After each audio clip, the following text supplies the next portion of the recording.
মধ্যপ্রাচ্যের উত্তেজনা এমনিতেই তুঙ্গে ছিল। ইসরায়েল আর ইরানের মধ্যে যে টানাপোড়েন চলছিল সেটা কারও অজানা নয়। কিন্তু গত কয়েকদিনে এমন কিছু ঘটে গেছে যেটা শুধু মধ্যপ্রাচ্যকে না, গোটা পৃথিবীর সামরিক মানচিত্রকে একেবারে নতুন করে আঁকতে বাধ্য করছে। আর এই পুরো ব্যাপারটার কেন্দ্রে রয়েছে ইরানের ইসলামিক রেভলিউশনারি গার্ড কোরের একজন জেনারেলের মাত্র একটি বাক্য। সেই জেনারেলের নাম ইব্রাহিম জাব্বারি। তিনি যা বলেছেন সেটা শুনলে যে কারোরই একবার হলেও থমকে দাঁড়াতে হবে। তিনি বলেছেন, এতদিন ইরান যেসব মিসাইল ব্যবহার করেছে সেগুলো তাদের পুরনো মজুদের অংশ। নতুন যা আছে সেটা বিশ্বব্যাপী আগে কখনো চোখেও দেখেনি। এখন প্রশ্ন হচ্ছে, পুরনো মজুদ দিয়ে যদি মধ্যপ্রাচ্যের এই পরিমাণ তোলপাড় হয়ে যায়, তাহলে নতুন জিনিস সামনে এলে কি হতে পারে সেটা ভেবে দেখুন একটু। এই একটিমাত্র বক্তব্যের পর থেকে পশ্চিমা সামরিক বিশ্লেষক মহলে যে চাপা আতঙ্ক ছড়িয়ে পড়েছে সেটার কোনো তুলনা নেই। পুরো ঘটনাটা বুঝতে হলে একটু পেছনে ফিরে তাকাতে হবে। ইসরায়েল যখন ইরানের ভেতরে আগাম হামলা চালিয়ে বসল, তখন অনেকেই ভেবেছিল ইরান হয়তো কূটনৈতিক পথে যাবে, হয়তো জাতিসংঘে অভিযোগ করবে, হয়তো বিবৃতি দিয়ে ক্ষোভ জানাবে। কিন্তু ইরান সেসবের কোনো কিছুই করল না। ইরান যা করল সেটা ছিল সম্পূর্ণ অপ্রত্যাশিত। তারা আক্ষরিক অর্থেই আকাশটাকে মিসাইলে ভরিয়ে দিল। ঝাঁকে ঝাঁকে মিসাইল উড়ে যেতে লাগলো এবং সেই দৃশ্য আন্তর্জাতিক গণমাধ্যমগুলোতে সরাসরি প্রচারিত হলো। সাধারণ মানুষ থেকে শুরু করে সামরিক বিশেষজ্ঞ সবাই হতবাক হয়ে তাকিয়ে রইল পর্দার দিকে। কিন্তু আসল চমকটা সেখানে ছিল না। আসল চমকটা ছিল এই মিসাইলগুলোর গন্তব্য। সবাই ভেবেছিল মিসাইলগুলো শুধু ইসরায়েলের দিকে যাবে, কিন্তু দেখা গেল সম্পূর্ণ ভিন্ন চিত্র। আন্তর্জাতিক গণমাধ্যমের প্রতিবেদন অনুযায়ী ইরানের মিসাইল শুধু ইসরায়েলের দিকে যায়নি। কাতারের আকাশে মিসাইল দেখা গেছে, বাহরাইনের দিকে দেখা গেছে, এমনকি কুয়েতের আলী আল সেলিম এয়ারবেস পর্যন্ত মিসাইল পৌঁছে গেছে। এই খবরগুলো যখন একের পর এক আসতে শুরু করলো, তখন বিশ্বের সামরিক বিশ্লেষকদের মুখে আর কোনো কথা রইল না। কারণ এর মানে দাঁড়াচ্ছে ইরান একই সাথে একাধিক দেশে একাধিক সামরিক স্থাপনায় আঘাত হানার সক্ষমতা রাখে, আর সেটা তারা করেও দেখিয়েছে। এখন এই মিসাইলগুলো কি ধরনের ছিল সেটা নিয়ে বিশেষজ্ঞরা বিশ্লেষণ করছেন। বিভিন্ন আন্তর্জাতিক সূত্র জানাচ্ছে এই মিসাইলগুলোর গতি ছিল প্রায় 4000 কিলোমিটার প্রতি ঘন্টারও বেশি। এই গতির কথা শুনলে মাথা ঘুরে যাওয়ার কথা। 4000 কিলোমিটার প্রতি ঘন্টা মানে হলো শব্দের গতির প্রায় 3 গুণেরও বেশি। এই ধরনের গতিসম্পন্ন মিসাইলকে আটকানো পৃথিবীর সবচেয়ে আধুনিক প্রতিরক্ষা ব্যবস্থার পক্ষেও প্রায় অসম্ভব। বিশেষজ্ঞদের ধারণা এগুলো ছিল খাইবার সিরিজের মিসাইল। কাতারের পক্ষ থেকে অবশ্য বলা হয়েছে তাদের প্রতিরক্ষা ব্যবস্থা কিছু আঘাত সফলভাবে মোকাবেলা করেছে, কিন্তু কতগুলো আটকাতে পেরেছে আর কতগুলো পারেনি সেই তথ্য এখনো পুরোপুরি পরিষ্কার নয়। তবে সবচেয়ে বিস্ময়কর এবং উদ্বেগজনক তথ্যটা এসেছে বাহরাইন থেকে। বিভিন্ন আন্তর্জাতিক সূত্র দাবি করেছে যে ইরান বাহরাইনে অবস্থিত মার্কিন নৌবাহিনীর ৫ম নৌবহরের ঘাঁটিকে সরাসরি লক্ষ্য করে হামলা চালিয়েছে। এই কথাটা একবার ভেবে দেখুন, মার্কিন যুক্তরাষ্ট্রের নৌবাহিনীর ঘাঁটিতে সরাসরি আঘাত। এটা কোনো ছোটখাটো ব্যাপার নয়। এটার মানে হচ্ছে ইরান আর কোনো রেড লাইন মানছে না। তারা সরাসরি আমেরিকার সামরিক উপস্থিতিকে চ্যালেঞ্জ জানাচ্ছে, এবং সেটা শুধু কথায় না, কাজে করে দেখাচ্ছে। এই একটা ঘটনাই পুরো মধ্যপ্রাচ্যের ভূরাজনৈতিক সমীকরণকে সম্পূর্ণ বদলে দেওয়ার ক্ষমতা রাখে। এখন বিশেষজ্ঞরা যে ব্যাপারটা নিয়ে সবচেয়ে বেশি মাথা ঘামাচ্ছেন সেটা হলো এই মিসাইলগুলোর প্রযুক্তি। ধারণা করা হচ্ছে ইরান ৪র্থ প্রজন্মের মিসাইল প্রযুক্তি ব্যবহার করছে। এই জায়গাটাতেই পুরো বিষয়টা সত্যিকার অর্থে ভয়ঙ্কর হয়ে উঠেছে।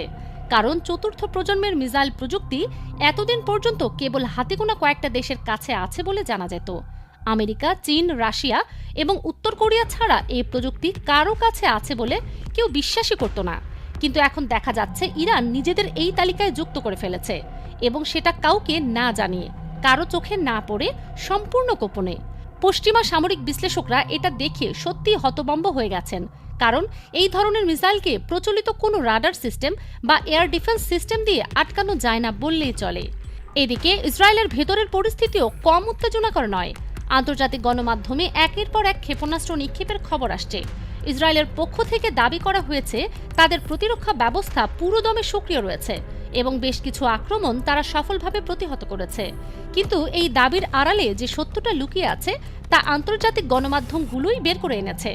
দেখা গেছে বেশ কিছু মিসাইল ইসরায়েলের বিখ্যাত আয়রন ডোম প্রতিরক্ষা ব্যবস্থাকে ফাঁকি দিয়ে সরাসরি নিজেদের লক্ষ্যে গিয়ে আঘাত এনেছে। আয়রন ডোমকে নিয়ে পুরো বিশ্বে যে ধারণা ছিল যে এটা দুর্ভেদ্য, এটা ভেদ করা অসম্ভব, সেই ধারণাটাকে ইরান ভেঙে চুরমার করে দিয়েছে। এটা শুধু একটা সামরিক পরাজয় না, এটা একটা মনস্তাত্ত্বিক আঘাতও বটে। কারণ আয়রন ডোম ছিল ইসরায়েলের আত্মবিশ্বাসের ভিত্তি, এবং সেই ভিত্তিতে এখন ফাটল ধরেছে। কিন্তু যারা ভাবছেন এটাই সবচেয়ে বড় চমক, তাদের জন্য বলছি আসল চমকটা এখনো বাকি ছিল। এবং সেই চমকটা যখন সামনে এলো, তখন পুরো বিশ্বের সামরিক বিশ্লেষক মহলে রীতিমতো ভূমিকম্প হয়ে গেল। ইরান তাদের দক্ষিণাঞ্চলের মরুভূমিতে প্রথমবারের মতো গাদির-10 মিসাইল প্রস্তুত অবস্থায় রেখেছে। এই তথ্যটা যখন বিশ্বের সামনে এলো, তখন সবার চোখ কপালে উঠে গেল। কারণ এই মিসাইলের ক্ষমতার কথা শুনলে বিশ্বাস করতে কষ্ট হয়। এই মিসাইল প্রতি ঘন্টায় 17,000 কিলোমিটার বেগে উঠতে পারে। 17,000 কিলোমিটার প্রতি ঘন্টা। এই সংখ্যাটা একবার মাথায় নিন। এটা শব্দের গতির প্রায় 14 গুণ। এই গতিতে একটা মিসাইল যখন আসবে, তখন কোনো রাডার সিস্টেম, কোনো প্রতিরক্ষা ব্যবস্থা, কোনো ইন্টারসেপ্টর মিসাইল কিছুই সেটাকে আটকাতে পারবে না। এটা আটকানো কার্যত অসম্ভব। কিন্তু গতি ছাড়াও এই মিসাইলের আরও একটি বৈশিষ্ট্য আছে, যেটা সত্যিকার অর্থেই অবিশ্বাস্য। এই মিসাইল সোজা পথে চলে না, এটা আকাশে নিজের মতো করে আঁকাবাঁকা পথে চলে। অর্থাৎ এটা কোন দিক দিয়ে যাবে, কোন পথে যাবে, সেটা আগে থেকে অনুমান করার কোনো উপায় নেই। প্রচলিত মিসাইলগুলোর ক্ষেত্রে রাডার সিস্টেম মিসাইলের গতিপথ ট্র্যাক করে তার গন্তব্য নির্ধারণ করে এবং সেই অনুযায়ী প্রতিরক্ষা ব্যবস্থা সক্রিয় হয়। কিন্তু যখন একটা মিসাইল 17,000 কিলোমিটার প্রতি ঘন্টা বেগে উঠছে এবং একই সাথে আঁকাবাঁকা পথে চলছে, তখন কোনো সিস্টেমের পক্ষেই সেটাকে ধরা বা আটকানো সম্ভব নয়। এটা সামরিক বিজ্ঞানের দিক থেকে একটা দুঃস্বপ্নের মতো ব্যাপার। তবে এখানেই শেষ নয়। এই মিসাইলের আরও একটি বৈশিষ্ট্যের কথা জানা গেছে, যেটা পৃথিবীতে এর আগে কোনো মিসাইলে দেখা যায়নি। এটা পৃথিবীর প্রথম কোনো মিসাইল যেটা আকাশে একটা নির্দিষ্ট জায়গায় দাঁড়িয়ে থাকতে পারে। শুনতে অবাক লাগছে, তাই না? কিন্তু ইরান এটা করে দেখিয়েছে। এই মিসাইলকে আপনি মাঝ আকাশে স্থির করে রাখতে পারবেন। এটা আকাশে ঝুলে থাকবে, অপেক্ষা করবে, এবং তারপর যখন দরকার তখন যে কোনো দিকে পাঠিয়ে দেওয়া যাবে। এটা এমন একটা ক্ষমতা যেটা সামরিক বিজ্ঞানের দিক থেকে এতদিন পর্যন্ত অকল্পনীয় বলে মনে করা হতো। কোনো বিজ্ঞানী, কোনো সামরিক বিশেষজ্ঞ কল্পনাও করতে পারেনি যে একটা ক্ষেপণাস্ত্র আকাশে স্থির হয়ে দাঁড়িয়ে থাকতে পারে এবং তারপর নিজের ইচ্ছে মতো দিক পরিবর্তন করে গন্তব্যে যেতে পারে। এই ক্ষমতার খবর পাওয়ার পর আমেরিকা সহ পশ্চিমা দেশগুলোতে যে হইচই পড়ে গেছে, সেটা বলার অপেক্ষা রাখে না। কারণ এখন সবচেয়ে বড় প্রশ্ন হলো, এই ধরনের মিসাইলের বিরুদ্ধে কোনো প্রতিরক্ষা ব্যবস্থা আদৌ কাজ করবে কিনা। তবে সবচেয়ে বেশি যেটা ভাবিয়ে তুলছে সেটা হলো, ইরান তাদের ভূগর্ভস্থ গবেষণাগারে বছরের পর বছর ধরে এই মিসাইল তৈরি করেছে এবং পুরো বিশ্ব সেটা টের পায়নি। পশ্চিমা গোয়েন্দা সংস্থাগুলো, যারা নিজেদের চোখ কান সারা পৃথিবীতে মেলে রেখেছে বলে দাবি করে, তারাও এই ব্যাপারে কিছুই জানতো না। এটা পশ্চিমা গোয়েন্দা ব্যবস্থার জন্য একটা বিশাল ধাক্কা। কারণ ইরান তাদের নজরদারির জাল এড়িয়ে এমন একটা প্রযুক্তি দাঁড় করিয়ে ফেলেছে, যেটা এখন বিশ্বের পুরো সামরিক ভারসাম্যকে প্রশ্নের মুখে ফেলে দিয়েছে।